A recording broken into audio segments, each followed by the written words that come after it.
সাদ রাদিয়াল্লাহ হতে বর্ণিত আল্লাহ রসুল সাল্লাল্লাহু আলহি ওয়াসাল্লাম একদল লোককে কিছু দান করলেন। সাদ রাদিয়াল্লাহু সেখানে বসেছিলেন।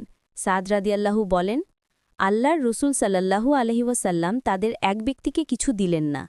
সে ব্যক্তি আমার নিকট তাদের চেয়ে অধিক পছন্দের ছিল। তাই আমি আর্জ করলাম, হে আল্লাহর রসুল, অমুক ব্যক্তিকে আপনি বাদ দিলেন কেন? আল্লাহর শপথ, আমি তো তাকে মুমিন বলেই জানি। তিনি বললেন, না, মুসলিম। তখন আমি কিছুক্ষণ নীরব থাকলাম। অতপর আমি তার সম্পর্কে যা জানি তা ব্যক্ত করার প্রবল ইচ্ছা হল। তাই আমি আমার বক্তব্য আবার বললাম, আপনি অমুককে দান থেকে বাদ রাখলেন?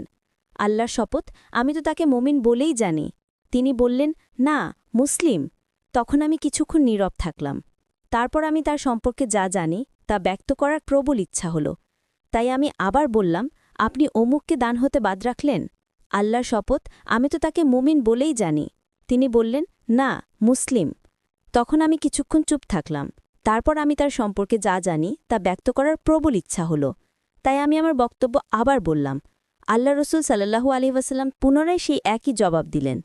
তারপর বললেন, সাদ, আমি কখনো ব্যক্তিবিশেষকে দান করি অথচ অন্য লোক আমার নিকট তার চেয়ে অধিক প্রিয়, তা এই আশঙ্কায় যে সে ঈমান থেকে ফিরে যেতে পারে।